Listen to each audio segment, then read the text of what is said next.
الحمد لله نحمده ونستعينه ونستغفره ونعوذ بالله من شرور أنفسنا ومن سيئات أعمالنا من يهده الله فلا مضل له ومن يضلل فلا هادي له وأشهد أن لا إله إلا الله وحده لا شريك له وأشهد أن محمدا عبده ورسوله أما بعد يا أيها الذين آمنوا اتقوا الله حق تقاته ولا تموتن إلا وأنتم مسلمون يا أيها الناس اتقوا ربكم الذي خلقكم من نفس واحدة وخلق منها زوجها وبث منهما رجالا كثيرا ونساء واتقوا الله الذي تساءلون به والأرحام إن الله كان عليكم رقيبا يا أيها الذين آمنوا اتقوا الله وقولوا قولا سديدا يصلح لكم أعمالكم ويغفر لكم ذنوبكم ومن يطع الله ورسوله فقد فاز فوزا عظيما فإن أصدق الحديث كتاب الله وخير الهدي هدي محمد صلى الله عليه وسلم وشر الأمور محدثاتها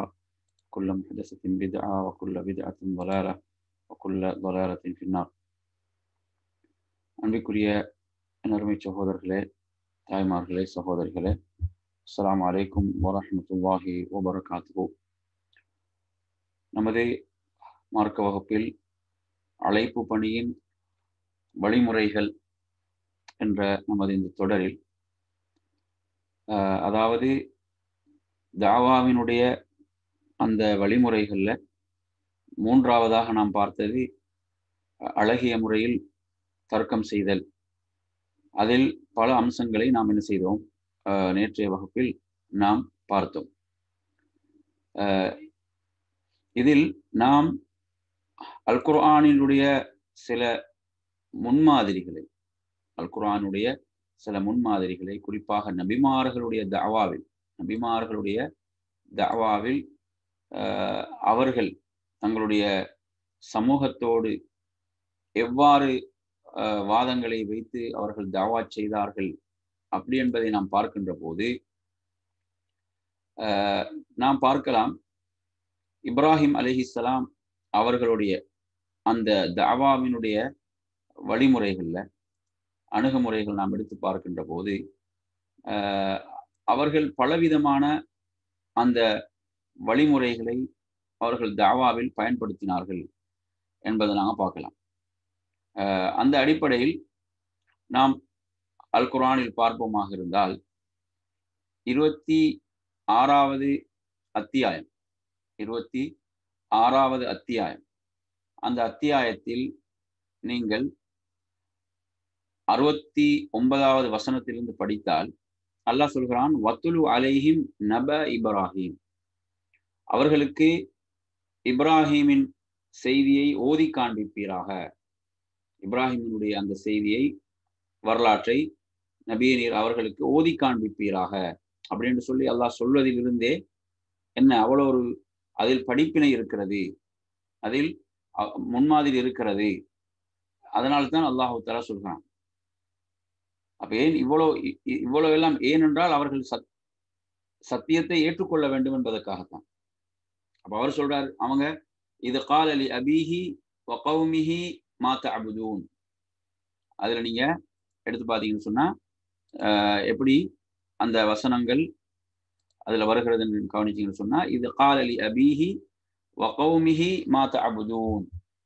அவர் என்ன அங்க கேட்கிறார் என்று சொன்னால், அவங்கள்ட்ட கேட்கிறாரு, தனது தந்தையிடமும் தனது சமூகத்தாரை நோக்கி கேட்கிறாங்க, நீ எதை வணங்குறீங்க, நீங்கள் எதை வணங்குகிறீர்கள் என்று கேட்கிறாங்க.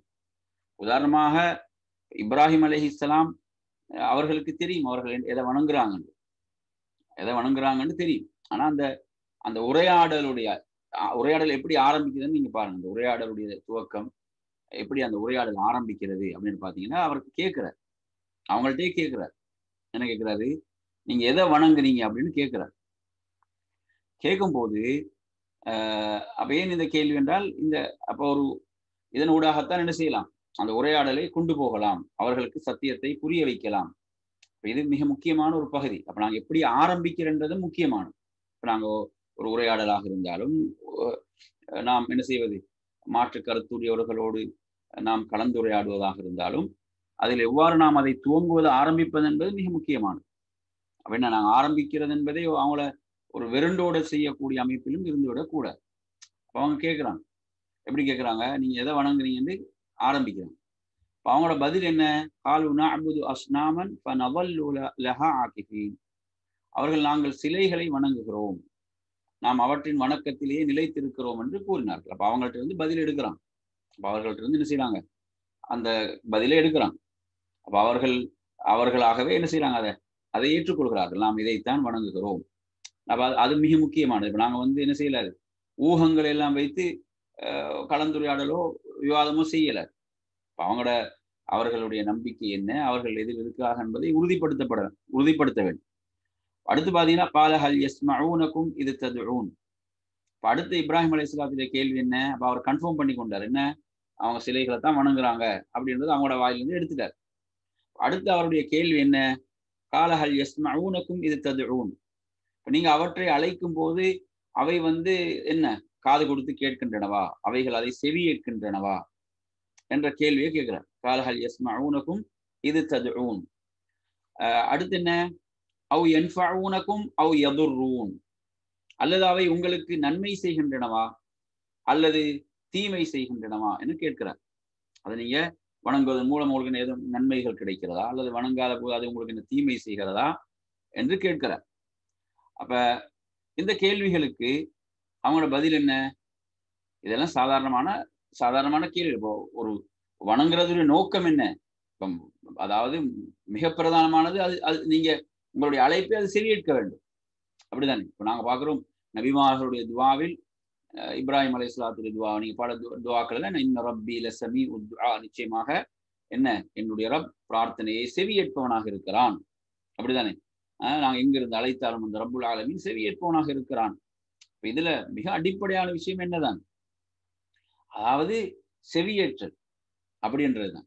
செவியேற்றல் அல்லாஹ் தஆலா குர்ஆன்ல சொல்லும்போது சொல்றான், இன்னல்லதீன ததுஊன மின் தூனில்லாஹி, அல்லாஹுவை விட்டு அவர்கள் அழைக்கக்கூடியவர்கள் என்னதான்? அவங்க அம்வாத், அவர்கள் மரணித்தவர்கள். அவங்க யாரு? மரணித்தவங்க. அவன கைரு அஹ்யா, அவங்க உயிரோடு இல்லை. அவங்க உயிரோடு இல்லை. மரணித்தவர்கள் என்றா என்ன? அதுல என்ன சொல்லுது? மரணித்தவங்க கேட்க முடியாது, அப்படிதானே? இப்ப மரணித்த ஒரு உடல் இருக்குதுண்டா, அந்த உடல் என்ன நாங்க பேசுறது அது கேட்குதா? அது மரணித்தது கைரு அஹ்யா, அது உயிரோடு இல்லை. அவர்கள் எப்போது எழுப்பப்படுவார்கள் என்று அவர்களுக்கே தெரியாது என்று அல்லாஹ் தஆலா சொல்கிறான்.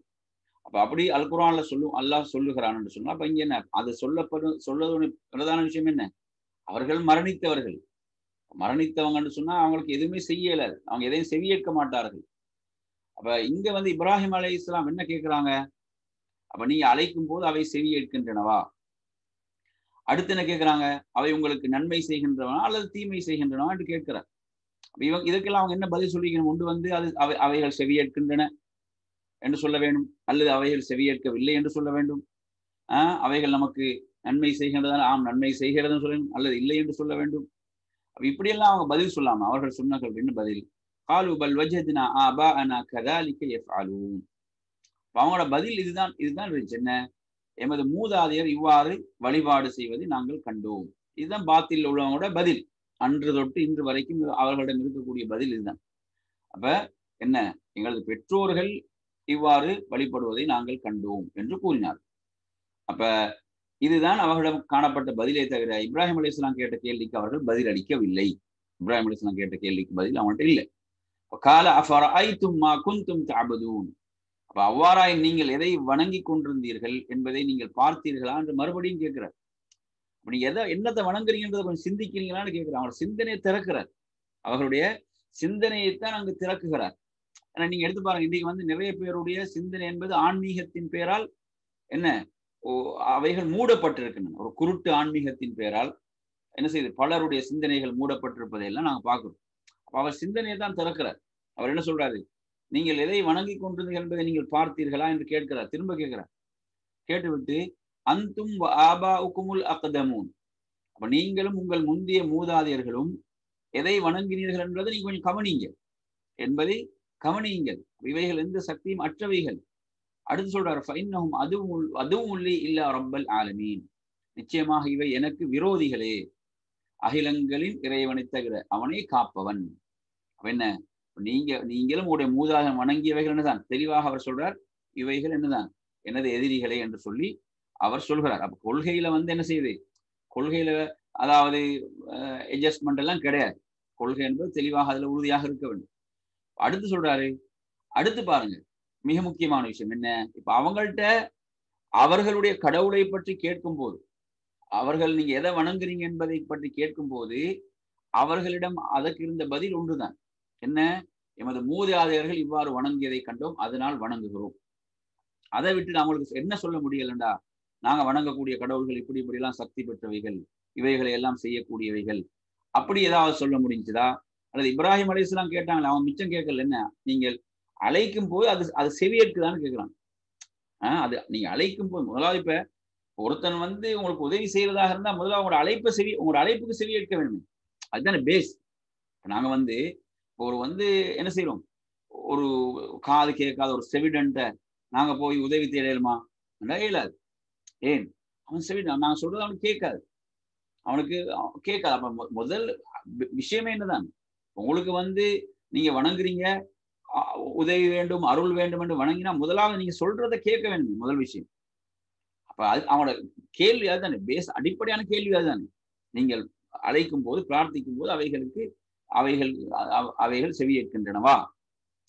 அதை செவியேற்கவே முடியாவிட்டால் நீங்க வணங்குறதுல என்ன பயன்?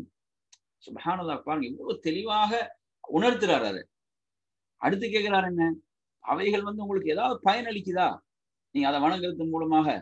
ஏதாவது மனிதன் வந்து இந்த உலகத்துல எதையும் அவன் பயனின்றி செய்ய மாட்டான். இது உங்களுக்கு ஏதாவது பயன் அளிக்குதா, அல்லது ஏதாவது தீமையை விட்டு உங்களை தடுக்குதா?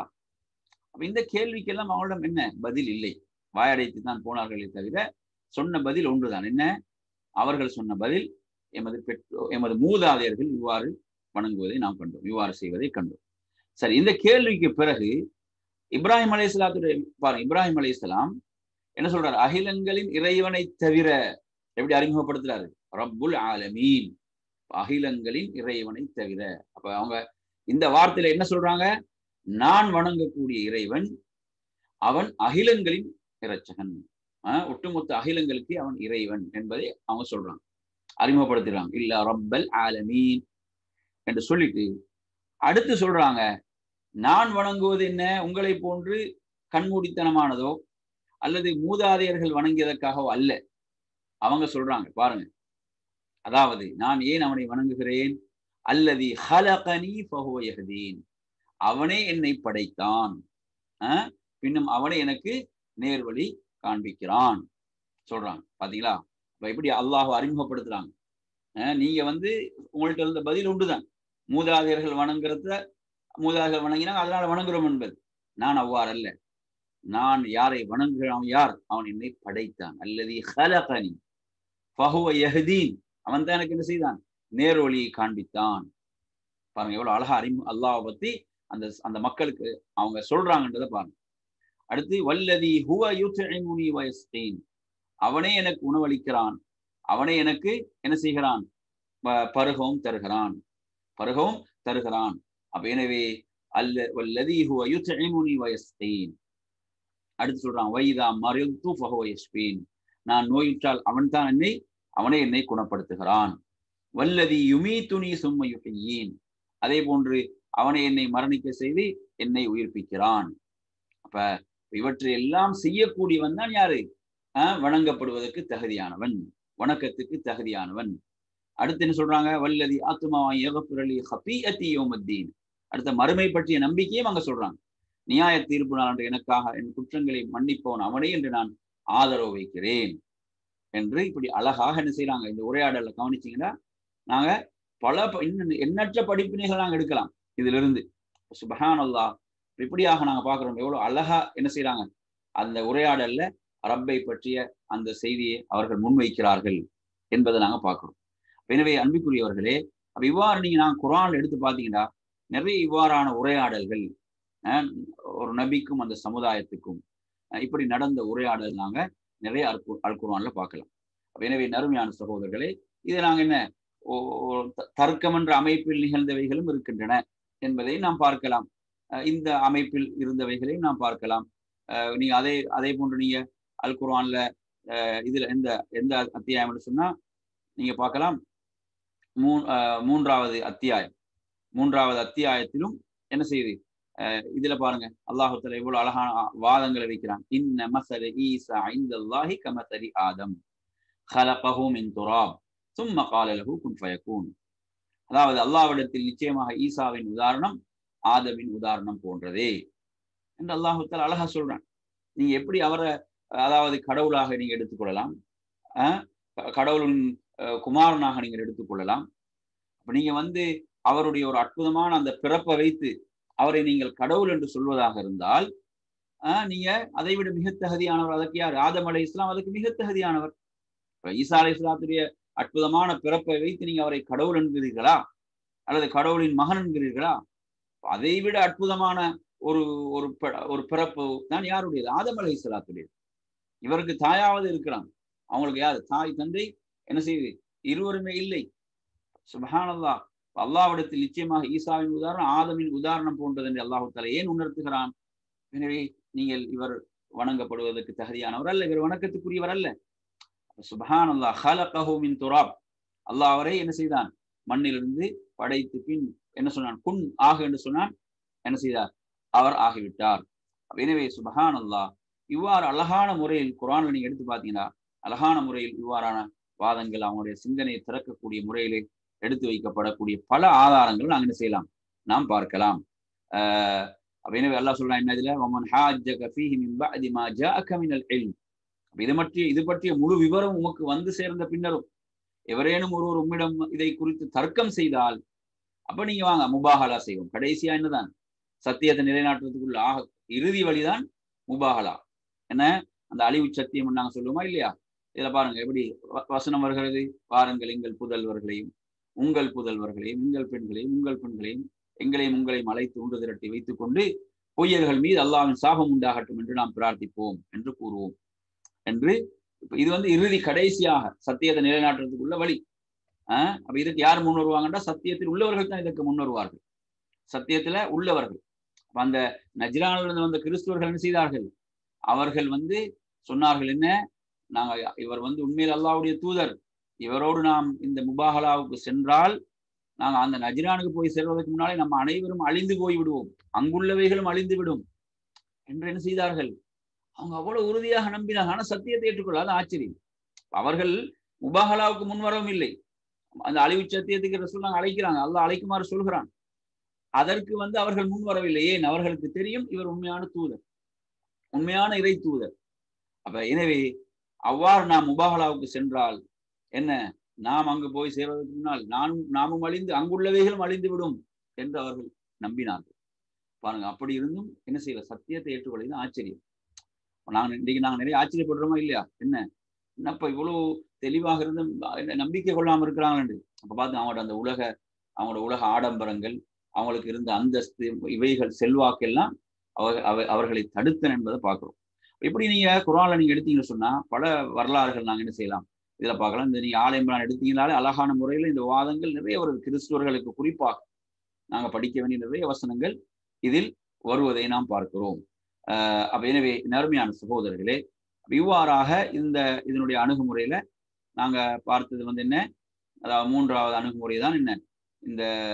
நாம் இந்த விவாதித்தல், தர்க்கம் செய்தல். இது நாங்க குர்ஆன்ல உள்ள விஷயங்கள் எடுத்து தனித்தலைப்பாக எடுத்து நாம் பேசலாம். கிறிஸ்துவர்களோட எப்படி அதை போன்று எடுத்தீங்கன்னு சொன்னா சிலை வணங்கிகள், இப்படி ஒவ்வொரு சாராருக்கும் அழகான முறையில் குர்ஆன் என்ன செய்து வாதங்களை முன்வைப்பதை, ஆதாரங்களை அடுக்கடுக்காக முன்வைப்பதை நாம் பார்க்கிறோம்.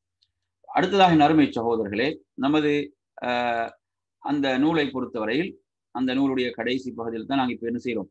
நாங்கள் இருந்து கொண்டிருக்கிறோம். அந்த பகுதியில வந்து அதுல கடைசியாக பார்த்தீங்கன்னு சொன்னா இந்த விவாதித்தல், தர்க்கித்தல் என்ற தலைப்பின் கீழே கொண்டு வராங்க. அந்த வேறுபட்ட தூண்டுகோள்கள், அதற்காக இட்டு செல்லும் காரணிகளும், உளரீதியான தூண்டுதல்கள், உதாரணமாக குறித்த சிந்தனை போக்கில் அதிகமாக திருப்தி காட்டுதல், அல்லது அவசரப்படுதல், அல்லது ஒரு காரியத்தில் ஆச்சரியப்படுதல், சொல்றது. அப்ப இதெல்லாம் இதனுடைய பின்னணிகளாக விளங்கப்படுத்தலாம். இப்ப நபி ஆதம் அலைஹிஸ்ஸலாம் அவர்களின் படைப்பில் மலக்குகள் அல்லாஹ்வுடன் தர்க்கம் செய்ததும், அப்ப எனவே மலக்குகள் வந்து என்ன செஞ்சாங்க? அல்லாஹ் அவர்களிடம் கேட்கும் போது இவ்வாறான ஒரு படைப்பை நீ படைக்க போகின்றாய், இரத்தத்தை ஓட்டக்கூடிய பூமியில் குழப்பம் விளைவிக்கக்கூடியவர்கள், அதாவது பூமி, அதாவது குழப்பம் விளைவிக்கக்கூடிய இரத்தம் ஓட்டக்கூடிய ஒரு படைப்பை நீ படைக்க போகின்றாய் என்று அவர்களுடைய அந்த கோணத்தில் கேட்கும்போது அல்லாஹ் அவர்களுக்கு அதை தெளிவுபடுத்தினான் என்பதை பார்க்கிறோம். அதே போன்று அழைப்பு பணியினால் ஓரிரை கொள்கை அறிமுகப்படுத்தப்பட்டதை முஷ்ரிக்கீன்கள் வியப்படைந்தது போன்றவைகளை உதாரணமாக கூறலாம். உதாரணமா நீங்க எடுத்தீங்கன்னா, மக்கா காஃபிர்கள் என்ன செய்தாங்க, அவற்றையும் படைத்து பரிபாலிக்கக்கூடிய அல்லாஹ் என்று ஏற்றுக்கொண்டாலும் அவங்க வணக்கத்தை அல்லாஹ்வுக்கு மட்டும் செலுத்த தயாராக இருக்கவில்லை. அதனால் அவர்கள் சொன்னார்கள், அஜ்அலல் ஆலிஹத இலாஹன் வாஹிதன் இன்ன ஹாதா லஷைஉன் உஜாப். இவர் என்ன செய்கிறார், கடவுள்கள் எல்லாம் ஒன்றாக ஆக்க பார்க்கிறார், இது ஆச்சரியமாக இருக்கிறது என்ற மாதிரியான வாதங்களை அவர்கள் வைத்தார்கள். ஆச்சரியப்பட்டார். அது அவர்களுக்கு வியப்பாக இருந்தது. அதே போன்று சில வேளை மன உளைச்சல், பெருமை, பொறாமை, பரிகசித்தல், சத்தியத்தையும் சத்தியவான்களையும் இழிவுபடுத்தல் போன்றவற்றின் மூலம் ஏற்படக்கூடியவைகள். அதே போன்று பத்ரு தினத்தன்று சில மூமின்களுக்கு ஏற்பட்டது போல் ஒன்றை வெறுப்பது அல்லது பயப்படுவது உள ரீதியான தாக்கங்களை ஏற்படுத்தும். இப்படியான விஷயங்களுடைய இந்த பின்னணிகளை இதில் கொண்டு வரார். அதே போன்று அறிவார்ந்த தூண்டுதல்கள், உதாரணமாக பயனடைதல், அறியாதவைகளை கேட்டல் அல்லது ஆதாரங்களுடன் விமர்சனம் செய்து மிகச் சரியானதை தெரிவு செய்தல், பல தலைப்புகள் ஒரு தலைப்பில் உள்ள சந்தேகங்களை நீக்குதல் போன்றவைகள். அதே போன்று சமூக தூண்டுதல்கள், உதாரணமாக சொல், அபிப்பிராயம், மதுகம் அல்லது பெற்றோர் மற்றும் மூதாதைகளின் வழிமுறையை பின்பற்றுவதில் ஆக்ரோஷமாகவும் பிடிவாதமாகவும் இருத்தல் அல்லது வீரத்தை காட்டுதல். இதனால்தான் அழைப்பாளர் தனது தோழர்களுடன் எவ்வாறு நடந்து கொள்ள வேண்டும் என்பதற்காக தர்க்கம் பற்றிய யுக்திகளை அறிந்திருப்பது அவசியமாகும். அவற்றை நாம் அழைப்பு பணியின் போக்குகளில் ஞானத்தின் வெளிப்பாடு என்ற தலைப்பில் முன்னர் குறிப்பிட்டுள்ளோம். மூமின்களுக்கு இடையிலும் அல்லது மூமின்களுக்கும் காஃபிர்களுடையிலும் தர்க்கம் செய்தல் பற்றிய அதிகமான உதாரணங்கள் குர்ஆன் சுன்னாவில் காணப்படுகின்றன. எனவே அழைப்பாளர் இதன் அடிப்படையில் இவைகளை கற்றுக்கொள்வதும் இவைகளின் மூலம் படிப்பினை பெறுவதும் கட்டாயமாகும். அடுத்து 4வது வழிமுறை இதில் பார்த்தீங்கன்னா சிறந்த முன்மாதிரி. இப்போ 4வது வழிமுறை சிறந்த முன்மாதிரி, குதுவத்துல் ஹசனா, உஸ்வத்துல் ஹசனான்னு நான் சொல்லுவேன். இப்போ சிறந்த முன்மாதிரி என்பது பிறர் எதனால் கவரப்பட்டு அது போன்று தனது வாழ்விலும் கடைபிடிக்கின்றாரோ அதற்கு முன்மாதிரி என்று கூறப்படும். இங்கு தீய முன்மாதிரியை நீக்குவதற்காக அழகிய முன்மாதிரி வரையறுக்கப்பட்டுள்ளது. எனவே நாங்கள் என்ன அழகிய முன்மாதிரி, நபி ஸல்லல்லாஹு அலைஹி வஸல்லம் கூறினார்கள், ஒருவர் இஸ்லாத்தில் அழகிய வழிமுறையை செயல்படுத்தினால் அதற்கான கூலியும் அவருக்கு பிறகு அச்செயலை செய்வோரின் கூலியும் அவருக்கு உண்டு. இதனால் செய்வோரின் எந்த கூலியையும் குறைக்கப்பட மாட்டார். மேலும் ஒருவர் இஸ்லாத்தில் ஒரு தீய செயலை அறிமுகம் செய்தால் அதற்கான பாவமும் அதை செய்வோரின் பாவம் அவருக்கு உண்டு. அவர்களின் பாவம் எதுவும் குறைக்கப்படாத அளவுக்கு அவருக்கு உண்டு என்று அல்லாஹ்வுடைய தூதர் சொன்னாங்க. இது முஸ்லீம்ல வரக்கூடிய செய்தி. எனவே இந்த செய்தியை பொறுத்தவரையில இது என்ன, இஸ்லாத்துல புதிதாக உருவாக்குவதற்கெல்லாம் இது ஆதாரம் கிடையாது. இந்த ஹதீஸை சிலர் தவறாக விளங்கி என்ன செய்யறாங்க, மார்க்கத்தின் பெயரால் புதிதாக உருவாக்கலாம் என்ற மாதிரியான தவறான விளக்கங்களை கொடுக்கிறார்கள். இது அந்த பின்னணியில் சொல்லப்பட்ட ஒரு செய்தி அல்ல. அல்லாஹ்வுடைய தூதர் இதை எப்படி சொல்றாங்கன்னா, அதாவது மார்க்கத்தில் உள்ள விஷயங்கள் நாங்கள் என்ன செய்யறது, அதை மக்களுக்கு மத்தியில சில நேரம் என்ன செய்யுது, அது மறைந்து போயிருக்கும். நாங்கள் பார்க்கிறோம், நிறைய மக்களுக்கு மத்தியில நிறைய சுன்னத்தான விஷயங்கள் மறைந்து போயிருக்கின்றன. மார்க்கத்துடைய உண்மையான விஷயங்கள் மக்களிடத்தில் மறைந்து பித்அத்துகள் அவர்களுக்கு மத்தியில் செல்வாக்கு செலுத்துகின்றன. இப்படியான ஒரு சூழலை நாங்கள் இதுதான் உண்மையான மார்க்கத்தின் வழிகாட்டல் என்று மக்களுக்கு அதை நாங்கள் சொல்லிக் கொடுத்து அறிமுகப்படுத்தும் போது, அப்ப அதை தொடர்ந்து யாரெல்லாம் அதை செயல்படுத்துவார்களோ அவர்களுடைய கூலி அவருக்கு இருக்கிறது. இவங்களுடைய செய்தவர்களுடைய கூலியில் எதுவும் குறைக்கப்பட மாட்டார். எனவே நாங்க இப்படி நன்மையில் மக்களை பிறரை ஆர்வப்படுத்தக்கூடியவர்களாக நாம் இருக்க வேண்டும். ஒரு தாய், ஒரு அழைப்பாளரை பொறுத்தவரையில் என்ன செய்ய வேண்டும், அவர் மார்க்கத்தில் மறைந்து போயிருக்கக்கூடிய சுன்னாக்கள். இப்ப ஹதீஸ்ல நாங்க படிக்கிறோம், எப்படி ரசூலுல்லாஹ் சொல்றாங்க, பத அல் இஸ்லாமு கரீபன் ஃபஸயஊது கரீபன் கமா பதஅ. இஸ்லாம் ஒரு அந்நியமாக தான் இஸ்லாத்துடைய ஆரம்பம் இருந்தது. இஸ்லாமுடைய ஆரம்பம் ஒரு அந்நியமாகத்தான் பார்க்கப்பட்டது. பெருசா இஸ்லாம் வரவேற்கப்பட்டுச்சா? இல்லை, எதிர்க்கப்பட்டது. கடுமையான எதிர்ப்புக்கு மத்தியில் தான் இஸ்லாத்துடைய ஆரம்பம் இருந்துச்சு. அப்ப எப்படி இஸ்லாம் அந்நியமாக பார்க்கப்பட்டு அதனுடைய துவக்கம் இருந்ததோ அதே நிலையை மறுபடியும் அடையும் என்று சொல்றாங்க. அதே நிலைக்கு மறுபடியும் செல்லும்.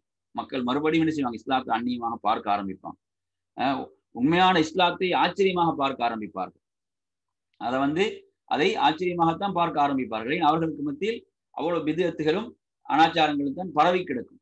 அப்ப சத்திய உண்மையான இஸ்லாம் என்பது அவர்களிடமிருந்து மறைந்து இருக்கின்ற காரணத்தால் அதை அந்நியமாகத்தான் பார்ப்பாங்க. அதை சொல்லிட்டு சொல்றாங்க, ஃபதூபாலில் உரபாக்களுக்கு நற்செய்தின்னு சொல்றாங்க. உரபாக்களுக்கு சுபசோபனம் என்றாங்க. யார் அந்த உரபாக்கள் என்பவர்கள் தான் இஸ்லாம் அந்நியமாக பார்க்கும் போது அதை உயிர்ப்பிப்பவர்கள், இஸ்லாத்தை மக்கள் அந்நியமாக பார்க்கும் போது அதை உயிர்ப்பிப்பவர்கள், தூய்மையான மார்க்கத்தை உயிர்ப்பிப்பவர்கள். அப்ப அவங்களும் அந்நியமாகத்தான் பார்க்கப்படுவாங்க. அவங்களுக்கும் முத்திரை குத்தப்படும் குழப்பவாதிகள். இப்ப நாங்க பாக்குறோமே நிறைய நிறைய அவசரமா என்ன செய்யறாங்க, இப்ப நிறைய முத்திரைகள் குத்தப்படுகிறது. என்ன இனவாதிகள், அடிப்படைவாதிகள், இப்படியான வார்த்தை பிரயோகங்கள் நாங்க பார்க்கிறோம்.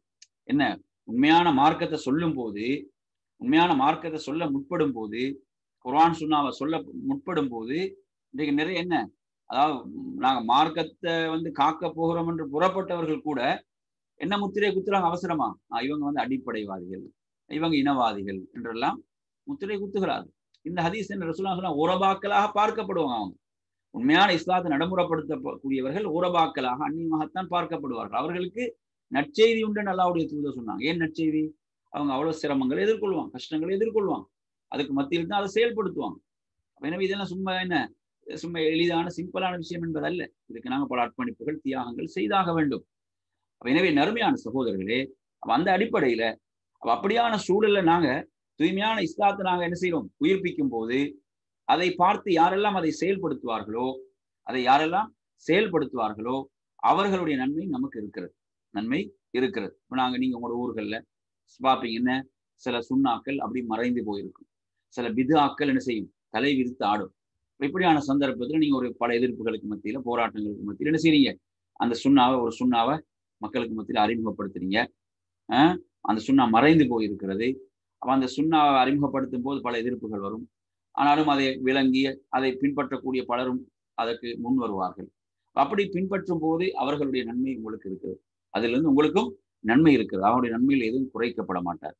எனவே நறுமையான சகோதரர்களே, இவ்வாறாக நாம் சுண்ணாவை உயிர்ப்பிப்பவர்களாக, சுண்ணாவை நேசிப்பவர்களாக, உண்மையில் அல்லாஹ்வுடைய தூதரை நேசிக்கிறோமா, சுண்ணாக்களைத்தான் நாம் உயிர்ப்பிக்க வேண்டும். ஏன்னா பித்அத்துகள் எங்க உருவாகிறது, அங்கு சுண்ணாக்கள் தான் மரணிக்கின்றன.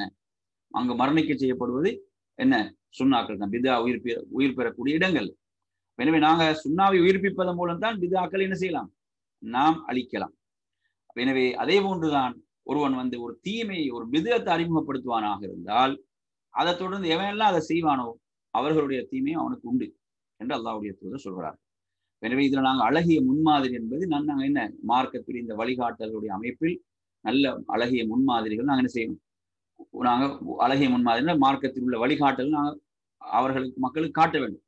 நீங்க எடுத்து பாத்தீங்கன்னா பெரும்பாலும் சமூகத்தில் ஆச்சரியம், வியப்பு என்னன்னு சொன்னால், பித்அத்தை உருவாக்குற இடத்துல எதிர்ப்பு வராது.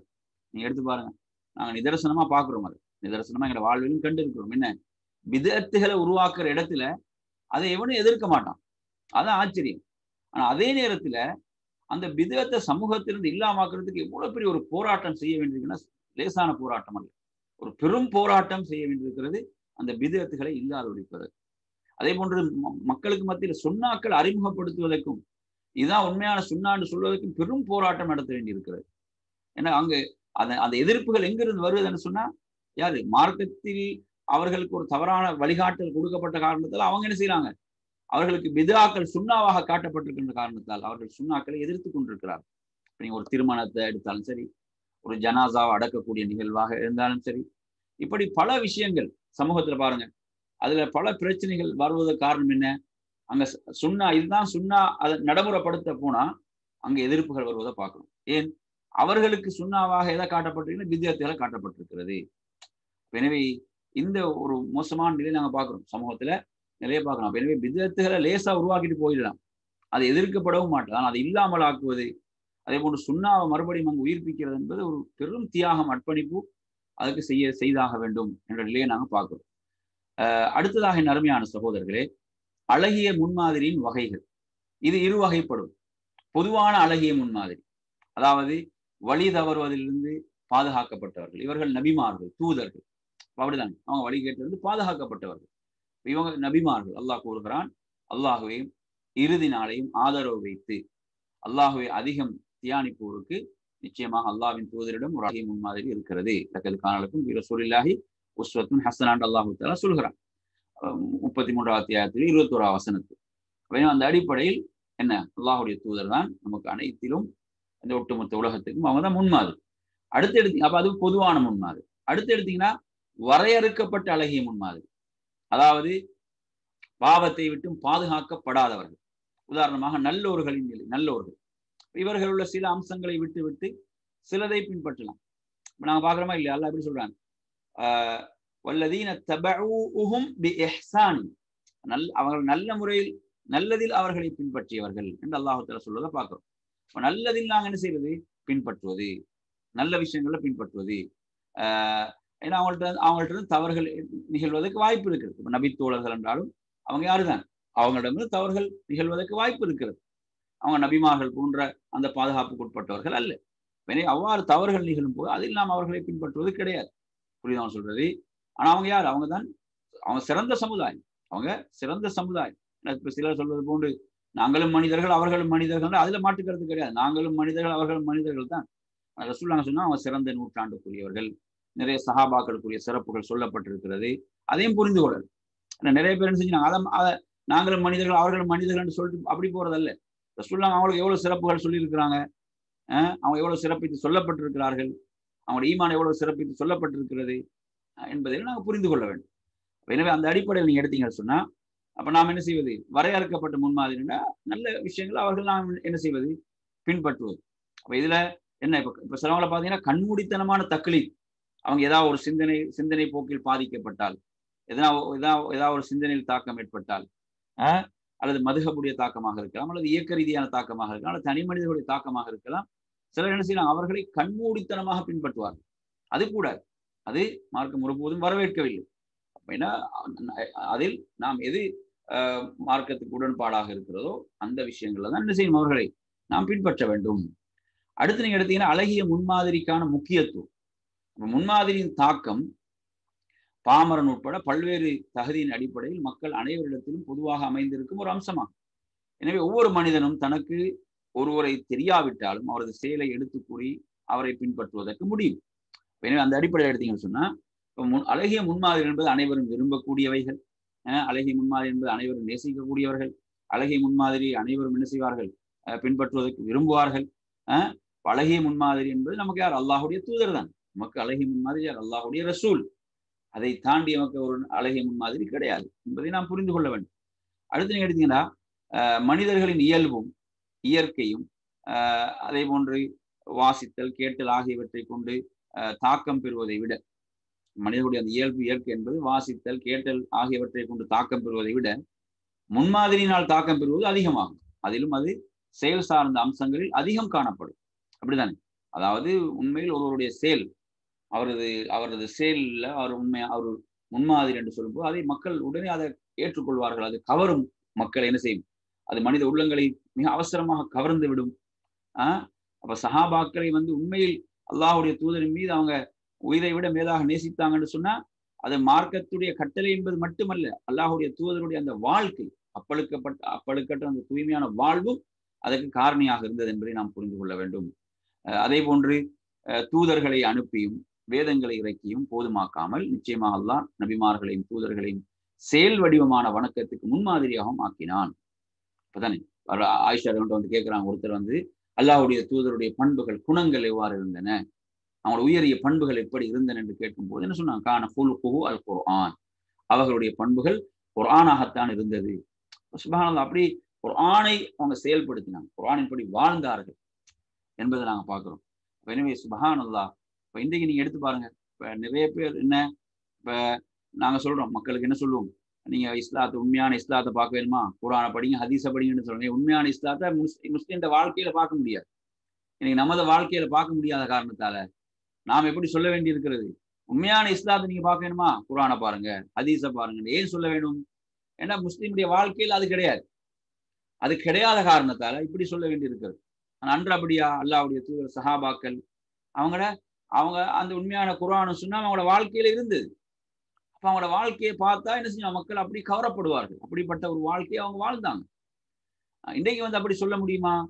இன்றைக்கு எனது வாழ்க்கையை வைத்து அப்படி சொல்ல முடியுமா என்றால் முடியாது. நம்ம இப்படிதான் என்ன நாம் சொல்லலாம், உண்மையான இஸ்லாத்தை பார்க்க வேணுமா, குர்ஆன்ல பாருங்க ஹதீஸ்ல பாருங்க. ஏன் முஸ்லிம்களுடைய வாழ்க்கையில பார்க்க முடியாது என்ற நிலைதான் இருக்கிறது. எனவே நறுமை சகோதரர்களே, அல்லாஹ் கூறுகிறான், இவர்கள் யாவரையும் அல்லாஹ் நேர்வழியில் செலுத்தினான், இதனால் அவர்களுடைய நேர்வழியை நீங்கள் பின்பற்றுங்கள். அல்லாஹ் எப்படி சொல்றான்? ஃபபிஹுதாஹும் முக்ததி, அல்லாஹ் நபிமார்களை சொல்லிவிட்டு வந்து நபிமார்களை சொல்லி வந்து குர்ஆன்ல அல்லாஹ் என்ன சொல்றான்?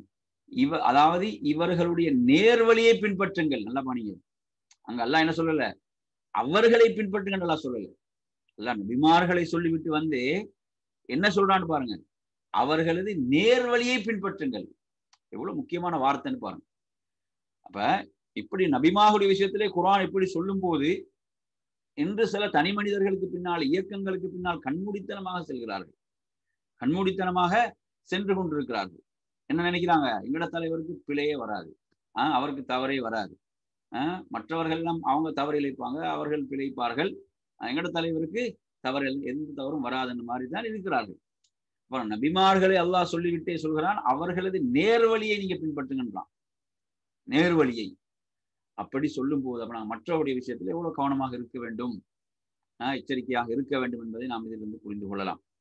அடுத்ததாக நீங்க எடுத்தீங்கன்னா சிறந்த முன்மாதிரிக்கான சிறப்பம்சங்கள். எவரை கொண்டு பின்பற்றப்படுகிறதோ அவரிலிருந்து அவரை பின்பற்றுவோர் பக்கம் நன்மையை விரைவாக கொண்டு செல்லுதல். என்ன செய்யறது?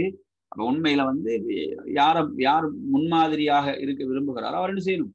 அவர் அதன் மூலம் அவர் சரியான முறையில முன்மாதிரியாக வாழ்வதன் மூலம் தான் பிறருக்கு நன்மை செய்யலாம். ஏன் என்னை பலரும் பின்பற்றுகிறாங்க, நான் சரியான முறையில் செய்யணும், அந்த முன்மாதிரியில் நான் பயணிக்க வேண்டும், அந்த முன்மாதிரியில் நான் பயணிக்க வேண்டும். அப்படித்தானே? ஏன்னா ஒருத்தர் வந்து அவரை சமுதாயம் அவரை ஏற்றுக்கொண்டிருக்கும் போது அவர் சமூகத்துக்கு தவறாக வழிகாட்டினால் என்ன ரசூலுல்லாஹ் எப்படி சொல்றாங்க ஒரு செய்தியில, அதாவது ஒருவன் வந்து சொர்க்கத்துடைய நறுமணத்தை கூட நுகர மாட்டான். அவன் யார் என்றால் அவன் மரணிக்கின்ற போது அவனுக்கு கீழ் உள்ளவர்கள், அவனது பொறுப்பின் கீழ் உள்ளவர்களை அவன் மோசடி செய்தவனாக, அந்த பொறுப்புடைய விஷயத்தில் அவர்களை ஏமாற்றியவனாக எவன் மரணிப்பானோ அவன் சொர்க்கத்தின் நறுமணத்தை கூட நுகர மாட்டான் சொல்லலாம். எனவே என்ன, என்னை சமூகம் என்னை தலைவராக ஏற்றுக்கொண்டிருக்கிறது, என்னை சமூகம் முன்மாதிரியாக கொண்டிருக்கிறது என்ற நிலையில் ஒருவன் என்ன செய்யறான்? சமூகத்துக்கு தவறாக வழிகாட்டுகிறான் என்றால் அவனுக்கு கடுமையான எச்சரிக்கை வருகிறது. என்ன, நாங்க சிறந்த முன்மாதிரியை கொடுக்க வேண்டும். அதே போன்று இரண்டாவது, குறிப்பாக நுட்பமான செயல் சார்ந்த அம்சங்களை எடுத்து நடப்பதில் ஆரோக்கியமும்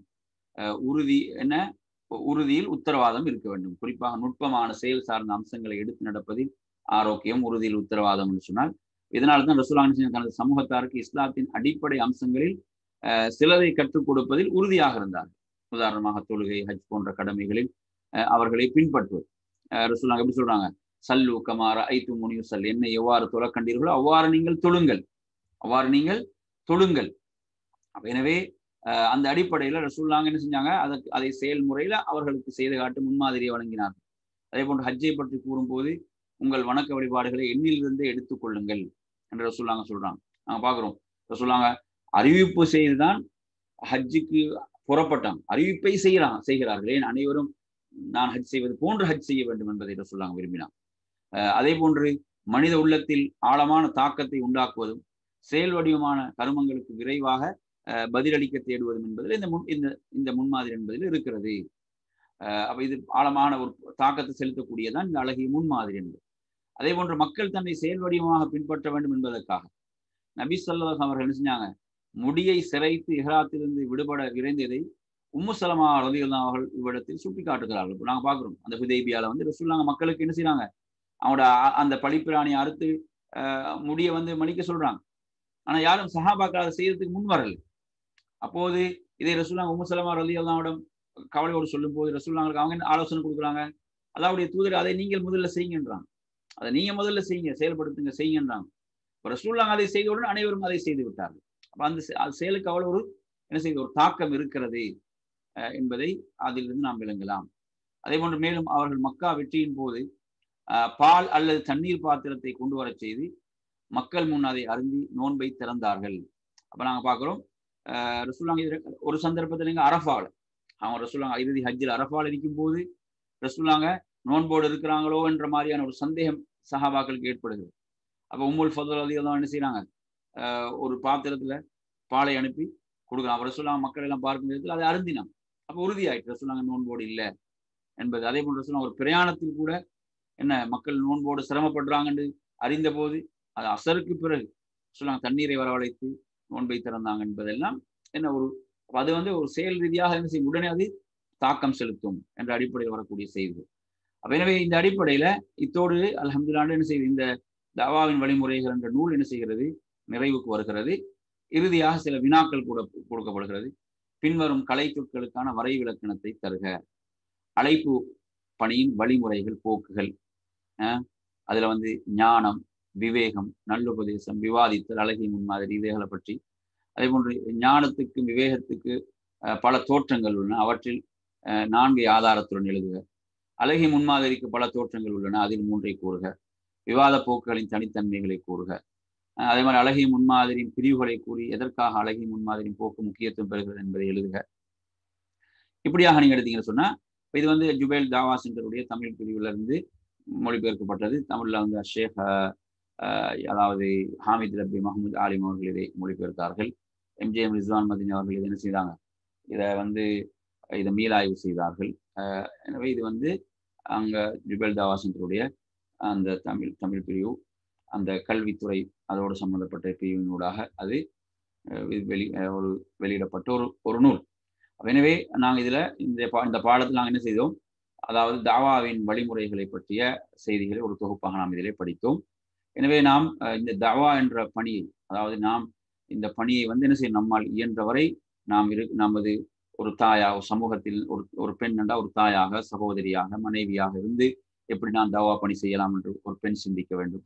அதே போன்ற ஒரு ஆணை பொறுத்தவரையில் அவன் சமூகத்துல எந்த நிலையில் இருக்கு, அந்த நிலையிலிருந்து நான் இந்த தாவாவை எப்படி செய்வது, தாவாவை முன்னெடுப்பது, அதற்குரிய வாய்ப்புகளை, சந்தர்ப்பங்களை பயன்படுத்துவது போன்ற விஷயங்கள் இதிலே கவனித்து நாம் தாவா என்ற இந்த மகத்தான பணி, தாவாவை பொறுத்தவரையில அதாவது நாங்க பார்க்கிறோம், ஏன்னா எல்லா நல்ல அமல்களும் என்ன செய்யப்பட்டுவிடும், அவருடைய மரணத்தோடு துண்டிக்கப்பட்டுவிடும். ஆனால் தாவா என்ற இந்த பணியை தவிர, அவர் மரணித்தாலும் அவரது கபருக்கு கியாமத் நாள் வரை அவருக்கு நன்மைகள் தொடர்ந்து சென்று கொண்டிருக்கக்கூடிய ஒரு மகத்தான ஒரு பணிதான் இந்த தாவா பணி என்பது. எனவே அந்த அடிப்படையில் நாம் நமது சக்திக்கு உட்பட்டு இந்த பணியில் நமது நேரங்களை நாம் ஒதுக்கி இந்த பணியை செய்ய வேண்டும். எனவே நறுமையான சகோதரர்களே, இதில் இன்னும் சில விஷயங்கள், தாவாவுடைய சில தவறான அணுகுமுறைகள் பற்றிய சில செய்திகள், இன்னும் பல செய்திகள் நாங்கள் அடுத்த ஒரு வகுப்புல தனியாக இந்த புக் முடிந்து ஒரு தனித்தலைப்பாக பார்ப்போம் இன்ஷா அல்லாஹ். இத்தோடு நாம் என்ன செய்து கொள்வோம், இந்த வகுப்பை நாம் நிறைவு செய்து கொண்டு அடுத்ததாக நமது வகுப்பில் துவாவுடைய பகுதிக்கு நாம் செல்வோம். துவாவுடைய பகுதியில் இன்றைய துவா,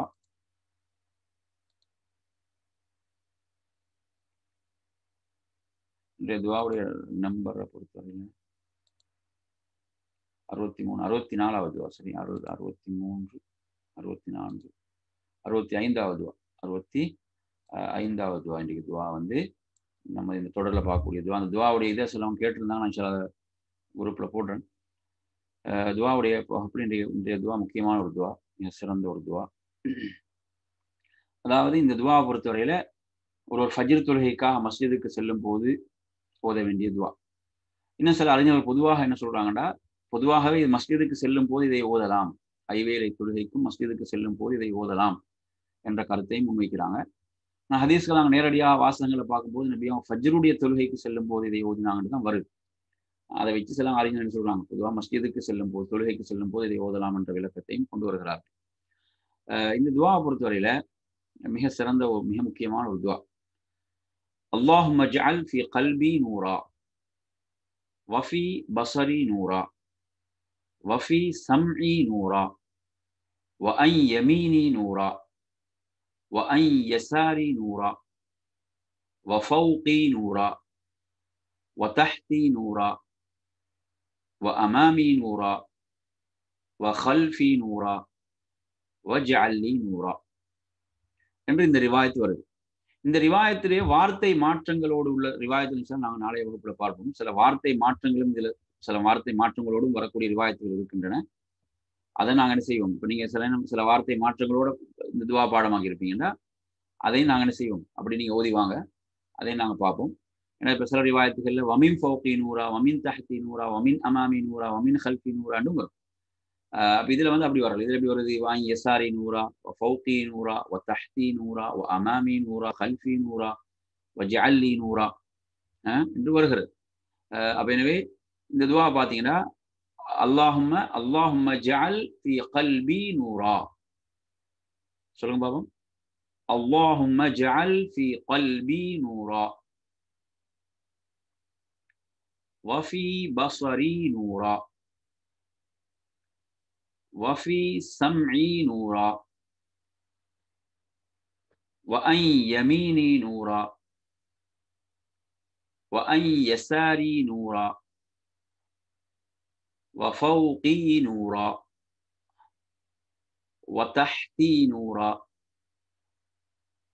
وأمامي نورا وخلفي نورا واجعل لي نورا. திரும்ப ஒரு தடவை சொல்லுங்க.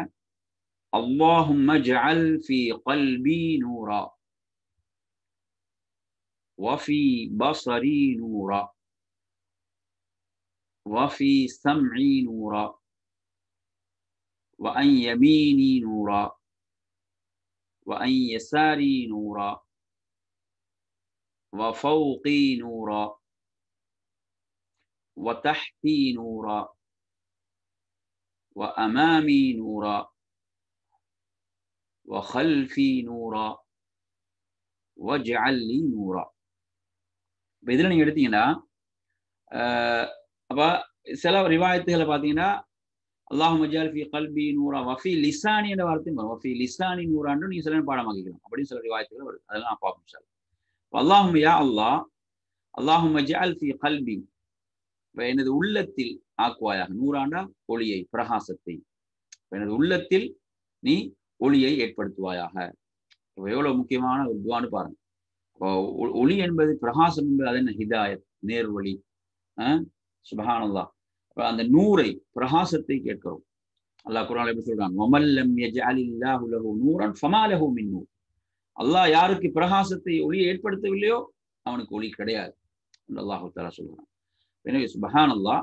அப்போ பிரகாசம், ஒளி. அல்லாஹும்ம ஜஅல் ஃபீ கல்பி நூரா, என் இதயத்தில் நீ பிரகாசத்தை ஏற்படுத்துவாயா, எனது உள்ளத்தில் பிரகாசத்தை ஏற்படுத்துவாயா. வஃபி பஸரி நூரா, எனது பார்வையில் பிரகாசத்தை ஏற்படுத்துவாயா, ஒளியை ஏற்படுத்துவாயா. வஃபி சம்இ நூரா, எனது செவியில் ஒளியை ஏற்படுத்துவாயா. வஅன் யமீனி நூரா, எனது வலப்பக்கம். வஅன் யஸாரி, எனது இடப்பக்கம். வஃபௌகி, எனக்கு மேல். வதஹ்தி, எனக்கு கீழ். வஅமாமி, எனக்கு முன்னால். வஹல்ஃபி, எனக்கு பின்னால். எல்லாம் என்ன? இந்த திசைகள் அனைத்திலும் என்ன? பிரகாசத்தை, நூரை எனக்கு ஏற்படுத்துவாயாக. எனது வலது, இடது, மேல், கீழ், முன்னால், பின்னால், இப்படி என்ன இந்த 6 திசைகளும் என்ன செய்வாயாக? எனக்கு பிரகாசத்தை ஏற்படுத்துவாயாக என்று இந்த துவா. அதே மாதிரி வஜ்அல் லீ நூரா, வஜ்அல் லீ நூரா, எனக்கு இன்னும் என்ன? எனக்கு ஒளியை ஆக்குவாயாக, என்னில் எனக்கு ஒளியை நீ ஆக்குவாயாக. அப்ப என்று வரக்கூடிய இந்த துவா மிக அற்புதமான ஒரு துவா. அப்துல்லாஹ் இப்னு அப்பாஸ் ரலியல்லாஹு அறிவிக்கிறாங்க. புகாரில் 6316 செய்தி. எனவே நாம் இதை என்ன மஸ்ஜிதுக்கு செல்லும் போது இதை ஓதக்கூடிய துவா. பெண்கள் வந்து ஒழுவு செஞ்சுட்டு அவங்களோட தொழக்கூடிய இடத்துக்கு வராங்கன்னா இந்த துவா என்ன செய்யலாம்? அவர்கள் ஓதிக்கொள்ளலாம்.